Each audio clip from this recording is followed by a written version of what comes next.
Hello बच्चा लोग, today we are going to study haemophilia.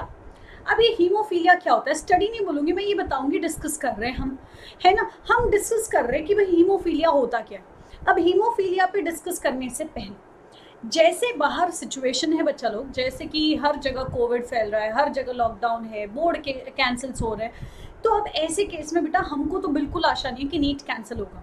ठीक है, नीट एनटीए लेगा ऐसे हमको लग रहा है। ठीक है, अब ऐसे कंडीशन में अगर आपको लग रहा है कि भाई मैम इतने लॉकडाउन है, ये कंडीशंस है जहां हमारा पूरा पढ़ के नहीं हो रहा है, ऐसे में हम रिवीजन कैसे करें, क्योंकि बहुत से बच्चे हैं जिनके पास बहुत सारी फैसिलिटीज़ है और उनका रिवीजन हो जाएगा, बट हमारे पास जहाँ इतनी फैसिलिटीज़ नहीं है, हम कैसे रिवाइज कर लें। तो वहीं पे आपको जहाँ पे प्रॉमिसिंग रिजल्ट्स मिल रहे हैं, मैं उसकी बात कर रही हूँ, एंड दैट इज वेदांतु का प्लेटफॉर्म। वेदांतु के प्लेटफॉर्म पे जहाँ हमारे पास प्रॉमिसिंग रिजल्ट्स है, वहीं पे से मैं आपको दिला रही हूँ क्रैश कोर्स। ठीक है, वेदांतु का नीट प्रिपेयर करने के लिए क्रैश कोर्स अवेलेबल है। ठीक है, 2021 नीट देने के लिए। ठीक है, अब हमको तो पूरी आशा है कि भाई नीट होगा और होना भी चाहिए। भाई 2 साल तक मेहनत की है हमने, ये लॉकडाउन में जहाँ लाइट नहीं होती है, कई बार जहाँ इंटरनेट फैसिलिटी ठीक से नहीं चल रही है, आधा लेक्चर तो यही बोलने में जाता है, am I audible, am I visible, am I audible, am I visible. ऐसा सुन सुन कर भी अगर हमने पूरी पढ़ाई की है, फिर तो नीट होना चाहिए भाई। इतनी इतनी तैयारी कर रही है हमने।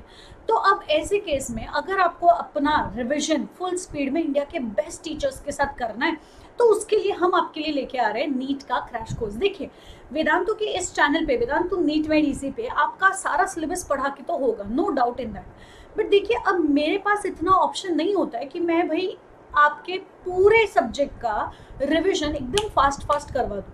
ठीक है, क्योंकि बाकी भी बच्चे होते हैं, 2022 के नीट देने वाले बच्चे होते हैं, 2023 नीट देने वाले बच्चे होते हैं। तो अंडर सच सिनेरियो मैंने सोचा कि भाई आप क्रैश कोर्स एटलीस्ट ज्वाइन कर लो, तो आपको बेनिफिट होगा। अब क्रैश कोर्स की फीस है 10,000, जो हर किसी को पॉसिबल नहीं होगी, तो हमने उसको थोड़ी सी कम कर दी 30% डिस्काउंट के साथ, और आपकी फीस हो रही है अब 7,000 रुपीज़। ठीक है, और कैसे 7,000 हो रही है, कैसे आपको मिलेगा 30% डिस्काउंट, तो हमने बोला अगर आप कूपन कोड यूज़ कर रहे हो BMCC। ठीक है, अब आपका सवाल ये था कि कैसे ज्वाइन करें क्रैश कोर्स और हमको क्या बेनिफिट मिलेंगे, है ना। कोई भी चीज़ खरीदने से पहले हम सबसे पहले ये देखेंगे क्या मुनाफा हो रहा है हमको उससे।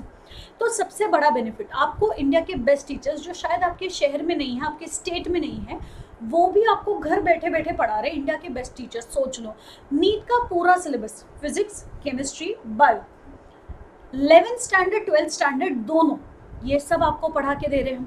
8 AM से लेके 11 PM के बीच में अगर आपको कोई भी डाउट आए, आप डाउट एक्सपर्ट से पूछ सकते हो, आप क्लास में मास्टर टीचर से पूछ सकते हो, आप क्लास में क्लास टीचर से भी पूछ सकते हो। भाई और क्या चाहिए हमको, आपके सारे डाउट सॉल्व हो रहे हैं, आपको पूरा सिलेबस का रिविजन मिल रहा है। उसके साथ साथ आपने जो पढ़ा है वो कितना आपको समझ में आया और कितना नहीं समझ में आया, इसके लिए आपको एग्जाम रेडी करने के लिए हम 20 टेस्ट ले रहे हैं। सोचो, टेस्ट सीरीज की खुद की कीमत होती है 2,000, और ये टेस्ट सीरीज आपको फ्री में मिल रही है।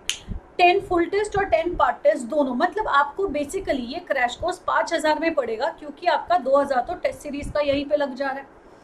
5,000 में सोच लो भाई, 40 चैप्टर आपके फिजिक्स, 40 केमिस्ट्री और 38 चैप्टर बायो के आपके रिवाइज करके हो रहे हैं।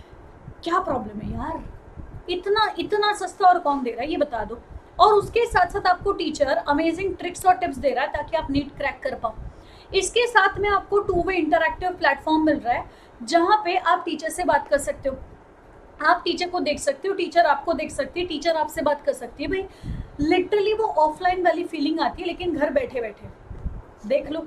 तो सेफ्टी भी ज़रूरी थी, और इसी के साथ साथ आपका क्रैश कोर्स भी हो रहा है। ठीक है, चलो इसी के साथ हम शुरू करते हैं हमारा एक छोटा सा क्विक बाइट का टॉपिक, हीमोफीलिया।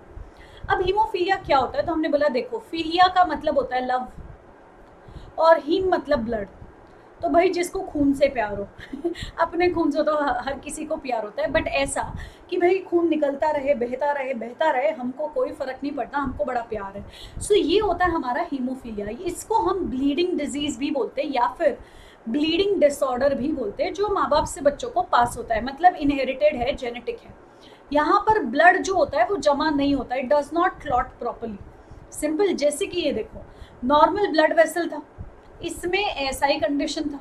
फिर अगर ब्लीडिंग स्टार्ट होता है तो भाई ठीक है, ब्लीडिंग स्टार्ट हो गया, कंप्लीटली ब्लीडिंग क्लॉट भी हो गया, लेकिन यहाँ पर जिसको हीमोफीलिया है भाई इनकम्प्लीट होगा। ये देखो बाजू में कैसे इसके हाथ पे से खून टपक टपक टपक गिरते जा रहा है, ठीक है, जैसे वो साइक्लोन में बारिश गिर रही थी ना, वैसा ही कुछ। नाउ कमिंग नेक्स्ट, अब ये जो इतना खून बह रहा था इसको हम बोलते हैं स्पॉन्टेनियस ब्लीडिंग। हो सकता है अचानक से बस ब्लीड होना शुरू हो गया, या फिर कोई इंजरी या सर्जरी थी और उसके बाद ब्लीडिंग शुरू हो गया। लेकिन ब्लीडिंग रुकेगा क्या? नहीं। क्यों? क्योंकि ब्लड में ना बहुत सारे प्रोटीन्स होते हैं, आपके ब्लड में भी है, मेरे ब्लड में भी है, और जो हीमोफीलिया से सफर हो रहा है उसके ब्लड में भी है। और इन प्रोटीन्स को हम बोलते हैं क्लॉटिंग फैक्टर्स, ठीक है। अब क्लॉटिंग फैक्टर्स का काम होता है कि ब्लड को क्लॉट कर लो और इसकी वजह से फिर ब्लीडिंग रुक जाता है। अब बहुत सारे टाइप के क्लॉटिंग फैक्टर्स होते हैं। जनरली जिनको हीमोफीलिया हुआ होता है उनमें क्लॉटिंग फैक्टर 8 और क्लॉटिंग फैक्टर 9 में से किसी एक क्लॉटिंग फैक्टर की कमी होती है। बहुत रेयरली कोई ऐसा भी इंसान मिल जाता है जिसमें क्लॉटिंग फैक्टर 11 की भी कमी होती है। बेसिकली 3 टाइप के हीमोफीलिया होते हैं, ठीक है। और ये कौन कौन से रहेंगे तो हमने बोला देख लो, haemophilia A, haemophilia B and haemophilia C, ठीक है। तो इसको हम ऐसा लिख सकते हैं, हमारे पास है 3 टाइप के haemophilia, haemophilia A, haemophilia B and haemophilia C. Haemophilia A क्योंकि पहली बार क्वीन विक्टोरिया के फैमिली में दिखा था, इसीलिए हम इसको बोलते हैं रॉयल्स डिजीज। भाई अमीरों की बीमारी है, ठीक है, और ये ज्यादा कॉमन होती है। इसके बाद हीमोफीलिया बी सबसे पहली बार एक पेशेंट में दिखा था जिसका नाम है स्टीफन क्रिसमस, और इसीलिए हम इसको क्रिसमस डिजीज बोलते हैं। हीमोफीलिया सी मुश्किल से ही कभी तो दिख जाता है और इसीलिए इसको रेयर हीमोफीलिया बोलते हैं, ठीक है। ये 3 टाइप के हीमोफीलिया होते हैं। हीमोफीलिया ए, बी और सी में दूसरा डिफरेंस, ए जो था हीमोफीलिया ए, इसमें क्लॉटिंग फैक्टर 8 की कमी थी। हीमोफीलिया बी में क्लॉटिंग फैक्टर 9 की कमी थी, और हीमोफीलिया सी में क्लॉटिंग फैक्टर 11 की कमी है, ठीक है। चलो अब इसी हीमोफीलिया से हम आगे बढ़ते हैं, और आगे बढ़ते बढ़ते क्या पता चला, हीमोफीलिया होता है क्योंकि कहीं ना कहीं कुछ म्यूटेशन था या कुछ चेंजेस हुए थे। कहाँ पे? जीन्स में। किसके जीन में? क्लॉटिंग फैक्टर प्रोटीन बनाने वाले जीन में, जिसकी वजह से ब्लड क्लॉट जो नॉर्मली होना चाहिए वो नहीं हो पाया। सो इस म्यूटेशन या इस चेंज को प्रिवेंट करने के लिए, ठीक है, हमने क्या बोला, देखो दिस चेंज और म्यूटेशन, इसकी वजह से क्या होगा, क्लॉटिंग प्रोटीन जो होगा वो अपना काम ठीक से नहीं कर पाएगा और इसकी वजह से ब्लड क्लॉट नहीं हो पाएगा, तो कंटिन्यूस ब्लीडिंग होगी। सिंपल। अब ये जीन कहाँ प्रेजेंट है? This gene is present on x chromosome. अब अगर तुम मेल हो, अगर तुम मेल हो तो तुम्हारे पास एक एक्स और एक वाई होता है, एक ही एक्स है, मतलब अगर डिफेक्ट हुआ तो दिखा दोगे भाई देख लो मेरे को हीमोफीलिया है। बट फीमेल शाणी है, फीमेल के पास डबल डोज होता है एक्स क्रोमोसोम का, है ना। फीमेल के पास वाई क्रोमोसोम नहीं होता है, एक्स एक्स क्रोमोसोम होता है। तो अगर एक एक्स क्रोमोसोम पे गड़बड़ हो भी गई तो ठीक है ना, दूसरा एक्स क्रोमोसोम तो अभी भी सही सलामत है, समझ रहे हो। तो ऐसे कंडीशन में हमने बोला मेल जो होते हैं ना वो या तो नॉर्मल होंगे या अफेक्टेड, या आर या पार, या तो नॉर्मल हूँ मैं या मैं हीमोफिलिक हूँ, बस ऐसा ही होता है मेल का कहानी। बट फीमेल में ऐसा नहीं होता है, फीमेल या तो नॉर्मल हो सकती है या अफेक्टेड हो सकती है या कैरियर भी हो सकती है। कैरियर मतलब वो सिम्टम्स दिखाएगी नहीं लेकिन उसके पास वो अफेक्टेड जीन होगा जो वो नेक्स्ट जनरेशन को पास कर सकती है, ठीक है। तो मेल जो था उसके पास 2 ऑप्शन था, या तो वो नॉर्मल है या फिर वो अफेक्टेड है। बट फीमेल जो है उसके पास क्या ऑप्शन थे, तो हमने बोला वो नॉर्मल भी हो सकती है, वो अफेक्टेड भी हो सकती है, और वो इन बिटवीन कैरियर भी हो सकती है, जहां उसका एक एक्स क्रोमोसोम नॉर्मल था और एक एक्स क्रोमोसोम पे डिजीज था। Simple as that. नेक्स्ट, अब मेल जो है ये डिजीज किसको दे? अगर मेल का एक्स क्रोमोसोम अफेक्टेड है तो मेल ये डिजीज अपनी बेटी को दे सकता है, बेटे को नहीं। क्यों? क्योंकि हर एक बेटे को अपने पप्पा से केवल वाई क्रोमोसोम मिलता है, एक्स नहीं मिलता है। तो अगर पप्पा का एक्स क्रोमोसोम डिफेक्टिव है तो डिफेक्टिव एक्स क्रोमोसोम किसको देंगे? अपनी दुलारी बेटी को, बेटे को नहीं देंगे, बोलेंगे जा नहीं देता तुझे। अब जब बेटी को एक्स क्रोमोसोम दे दिया तो बेटी शाणी निकली, बेटी ने क्या किया, मम्मी से नॉर्मल एक्स क्रोमोसोम ले लिया, पप्पा से डिफेक्टिव ले लिया, और क्या बन गई वो? कैरियर। और यही कैरियर बेटी ये डिफेक्टिव एक्स क्रोमोसोम किसी बेटे को दे देगी, और इसलिए कैसे पास हो गया भाई? नाना जी से पोते को पास हो गई बीमारी, और इसको हम बोलते हैं क्रिस क्रॉस इनहेरिटेंस।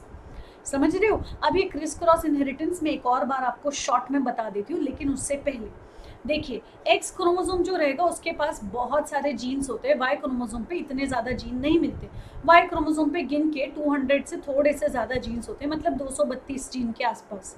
नेक्स्ट, फिर हमने बोला कि नॉर्मली मेल के पास केवल एक कॉपी होगा एक्स क्रोमोसोम का, जबकि फीमेल के पास 2 कॉपी होते हैं। तो मेल जो है या तो वो अफेक्टेड होगा, हीमोफिलिक होगा, या फिर नॉर्मल होगा। कब होगा अफेक्टेड? जब उसमें म्यूटेशन हुआ था और फैक्टर 8 या 9 में से किसी एक जीन में डिफेक्ट हो गया था।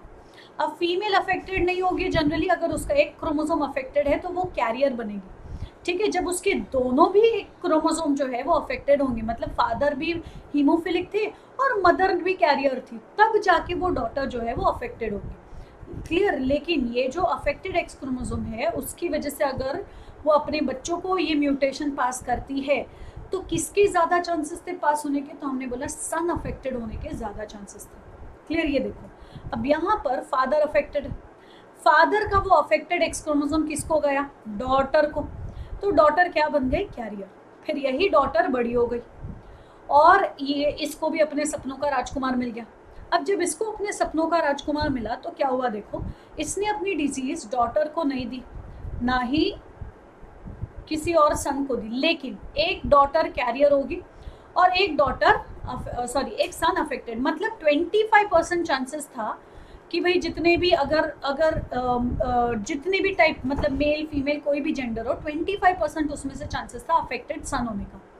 ठीक है, और अगर सन ही हुआ है तो 50% चांसेस था कि वो अफेक्टेड होगा, 50% चांसेस था कि वो अनअफेक्टेड होगा।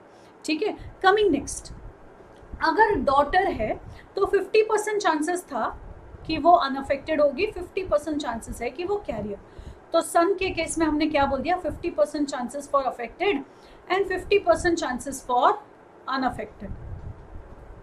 और डॉटर के केस में 50% अफेक्टेड, 50% कैरियर। ये ऑप्शंस थे हमारे पास। ऐसा इनहेरिटेंस जहाँ पे फादर से डॉटर कैरियर बनती है और कैरियर डॉटर से ग्रैंडसन अफेक्टेड होता है, इसको हम बोलते हैं criss cross inheritance. Criss cross inheritance generally X linked recessive disease में दिखता है, क्योंकि डिजीज डोमिनेंट नहीं थी, ये डिजीज रिसेसिव थी। Criss cross inheritance generally X linked recessive inheritance होगा।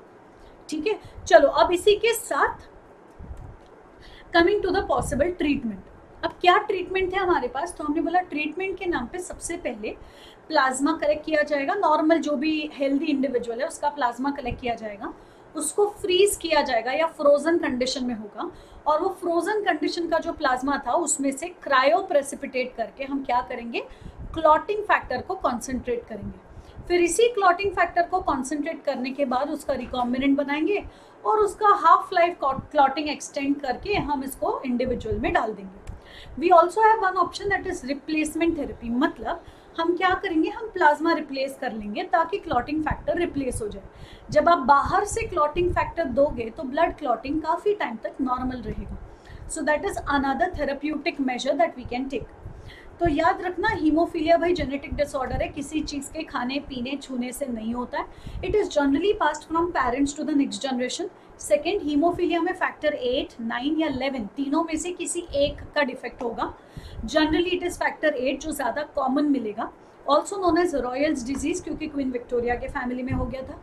देन कमिंग नेक्स्ट, और क्या याद रखोगे? अगर किसी को हीमोफीलिया है तो कंटिन्यूस ब्लीडिंग होगा, और इसी को रोकने के लिए वो बाहर से क्लॉटिंग फैक्टर्स ले सकते ताकि ब्लीडिंग तुरंत स्टॉप हो जाए या ब्लड तुरंत क्लॉट हो जाए। सिंपल। चलो इसी के साथ I will take your leave. Do not forget to like the video, share the video and subscribe Vedantu NEET Made Easy. Stay tuned. Bye.